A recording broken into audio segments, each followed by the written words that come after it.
Hello friends, welcome to Kakuli's Ghoroa Rannaghar. बंधुरा आज के आमी आबार एकटा नतून रेसिपि निये चले एसेछि। रेसिपिटा हलो सोया चांक दिए आलू पटलेर रसा। ताहले देखे नाओ झटपट रेसिपिटा। जेहेतु आलू पटल दिए प्रिपारेशनटा होबे ताई आमी एखाने पटलगुलोके एइभाবে डुमो डुमो करे केटे निয়েছি।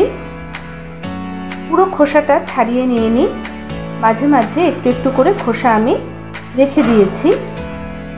आलूगुलोकेও আমি এরকম ডুমো ডুমো করে কেটে নিয়েছি। আর নিয়ে নিয়েছি আমি সয়াবিন, সয়া চাঙ্ক যেটা ছোট ধরনের হয়, আমি সেদ্ধ করে নিয়েছি। আর মশলাতে দিচ্ছি আমি এখানে টমেটো, রসুন, আদা, কাঁচা লঙ্কা একসঙ্গে একটা পেস্ট আমি বানিয়ে নেব। পুরো রান্নাটাই আমার সরষের তেলে হবে, তাই আমি কড়াইতে সরষের তেল দিয়ে দিলাম।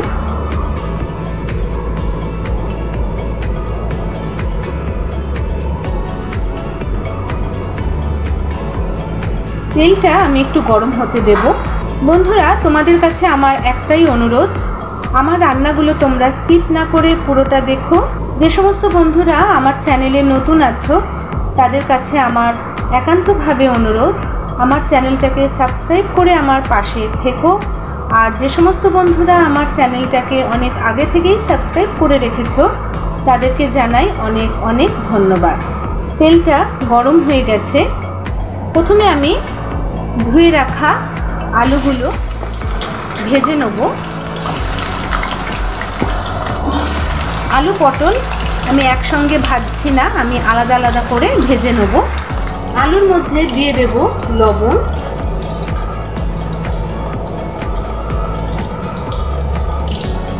দিয়ে দেব হলুদ।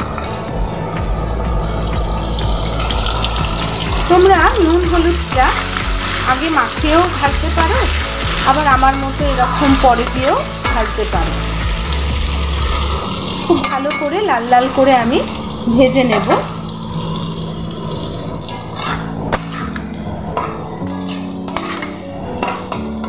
দেখো আলুগুলো ভাজা হয়ে গেছে, এবার আলুগুলো আমি তুলে নেব। এবার আমি পটলগুলো দিয়ে দেব, দিয়ে দেব লবণ, দেব হলুদ, দিয়ে ভালো করে একটু নুন হলুদটা মাখিয়ে নেব। দিয়ে হালকা করে আমি ভেজে নেব পটলগুলো। পটলগুলো বেশি কড়া করে ভাজবো না, হালকা করে ভাজবো। দেখো পটলগুলো হালকা করে আমি ভেজে নিয়েছি, এবার আমি তুলে নেব। পটলগুলো আমি তুলে নিয়েছি। এবার এই তেলেতেই আমি দিয়ে দেব জিরে গুঁড়ো,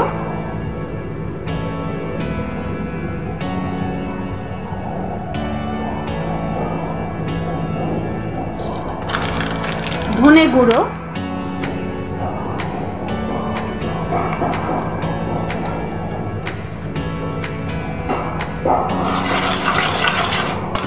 একটু ভেজে নিলাম জিরে ধনেটা।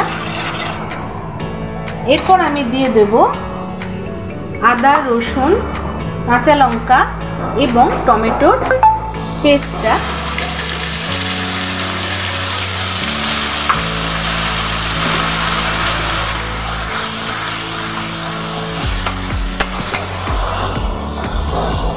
গ্যাসের ফ্লেমটা আমি লো করে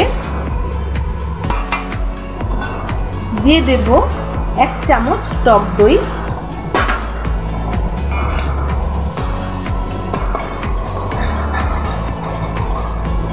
হলুদটা আমি এখন দেব না, একটু পরে দেব।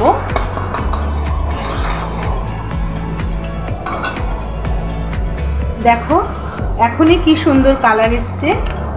যেহেতু আমি কাঁচা লঙ্কা বেটে দিয়েছি তাই আমি কালারের জন্য দিয়ে দেব কাশ্মীরি লঙ্কা গুঁড়ো।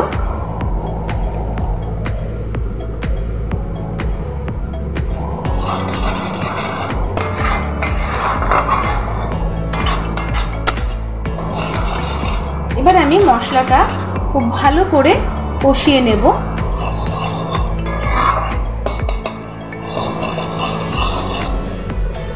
আমি এখানে বাটা পেঁয়াজ ব্যবহার করছি, তাই পেঁয়াজ বাটাটা এখন আমি দিয়ে দিলাম।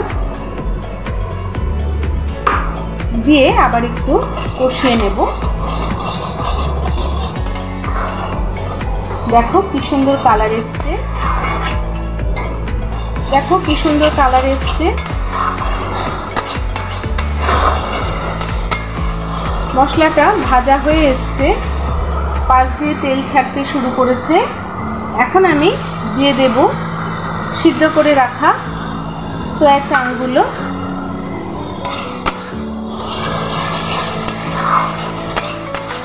দিয়ে একটু নেড়ে ছেড়ে নেব।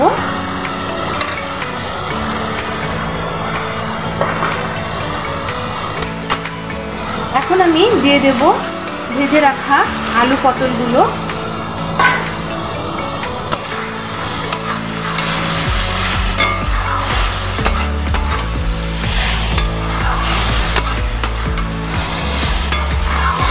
ভালো করে নেড়ে চেড়ে নিলাম।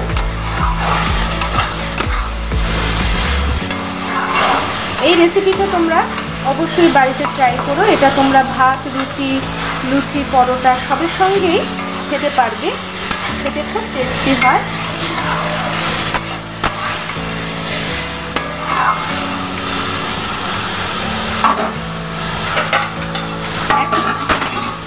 এক মিনিটের জন্য আমি একটু ঢাকা দিয়ে রাখলাম। ঢাকনাটা সরিয়ে দেখব। দেখো পাশ দিয়ে কিরম তেল ছাড়ছে। কষানোটা খুব ভালো মতো হয়েছে। খুব সুন্দর একটা গন্ধ বেরোচ্ছে, কালারটাও ভালো এসছে।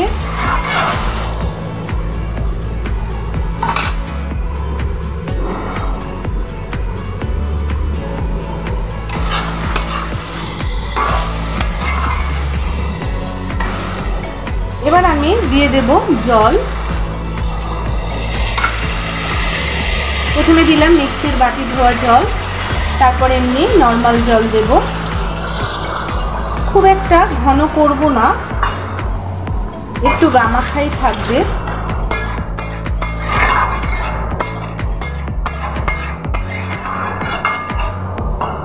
সেদ্ধ হতে যতটুকু প্রয়োজন ব্যাস এতটুকুই থাকবে। এবার দিয়ে দেব সামান্য একটু চিনি, যাতে ঝাল মিষ্টির ব্যালেন্সটা সমান থাকে। আলু গলে গেছে, দেখো দেখাচ্ছি তোমাদের।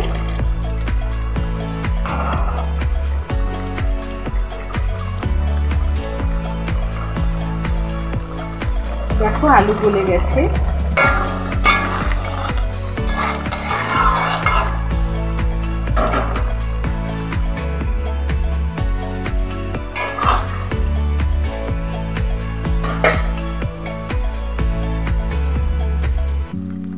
সবশেষে দিয়ে দেব গরম মশলা।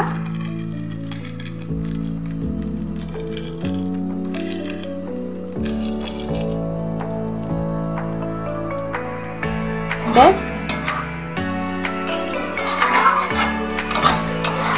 সয়া চাংক দিয়ে আলু পটলের রসা আমার রেডি। এবার আমি নামিয়ে নেব। তো বন্ধুরা দেখো সয়া চাংক দিয়ে আলু পটলের রসা আমার রেডি সার্ভ করার জন্য। কেমন লাগলো অবশ্যই কমেন্ট করে জানিও। ভালো লাগলে সাবস্ক্রাইব করতে ভুলো না।